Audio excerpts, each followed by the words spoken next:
ఆధ్యాత్మిక కేంద్రంగా వరంగల్లోని భద్రకాళి దేవస్థానం అభివృద్ధి చేస్తామన్నారు మంత్రి కొండా సురేఖ. వేద పాఠశాల భవనం 3 అంతస్తులతో నిర్మాణం చేస్తామని తెలిపారు. వేద విద్యను అభ్యసించే వారికి అవసరమైన సౌకర్యాలను కల్పిస్తామన్నారు. భద్రకాళి గుడి ఎన్ఐ మాడవీధులు రాజగోపురాల నిర్మాణంతో అభివృద్ధి చేస్తున్నట్లు చెప్పారు. ఆలయ భూముల్లో ప్రైవేటు వ్యక్తుల నిర్మాణాలు తొలగిస్తామన్నారు. భద్రకాళి గుడి డెవలప్మెంట్ పనులపై కలెక్టర్ ఎప్పటికప్పుడు పర్యవేక్షించాలన్నారు.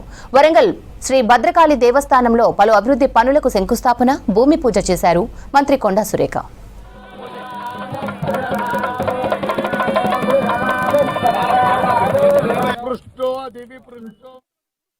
ఆలయ ప్రాంగణంలో ఉన్నటువంటి వేద పాఠశాల డిస్మాంటల్ చేయడం వలన, ఎందుకంటే భద్రకాళి టెంపుల్ను డెవలప్మెంట్లో భాగంగా ఇక్కడ ఉన్న నిర్మాణాలను కూల్చివేసిన సందర్భంలో అందులో వేద పాఠశాల కూడా కూల్చివేయడం జరిగింది.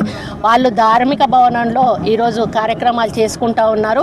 అది అక్కడ అడ్మినిస్ట్రేషన్కు దీనికి చాలా ఇబ్బందికరంగా ఉంటున్న తరుణంలో మేము దేవాదాయ శాఖ నుండి 1,03,00,000తోటి మరి 30 లక్షలతోటి వేద పాఠశాలను మంజూరు చేయడం జరిగింది.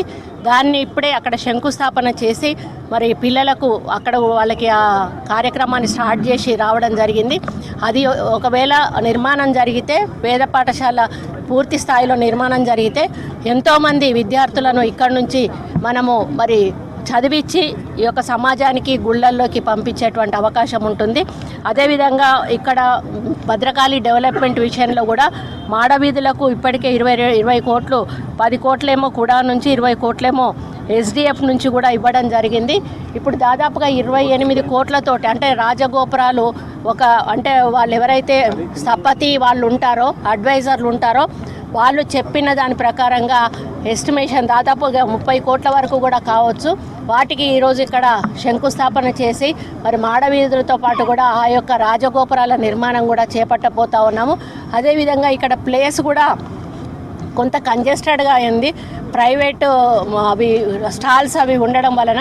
కాబట్టి ఇక్కడ దేవాదాయ ల్యాండ్స్ ఉన్నా కూడా అన్నీ కూడా మేము ఖాళీ చేయించాలని చెప్పి ఆదేశాలు ఇవ్వడం జరిగింది. భక్తుల రద్దీ పెరుగుతున్న సందర్భంలో తొక్కిసలాట కానీ తోపులాట కానీ కాకుండా ఉండాలని, అదేవిధంగా ఫౌండర్ ట్రస్టీగా మేము సుబ్రహ్మణ్యం గారిని కూడా దాదాపు 6 సంవత్సరాల నుంచి పెండింగ్లో ఉన్నటువంటి ఆ ఫైల్ను కూడా మేము క్లియర్ చేయడం జరిగింది. మరి ఈ నెల లోపలనే దాదాపు 11 సంవత్సరాల నుంచి ఈ యొక్క గుడికి అది కమిటీ లేదు. ఆ కమిటీని కూడా ఈ నెల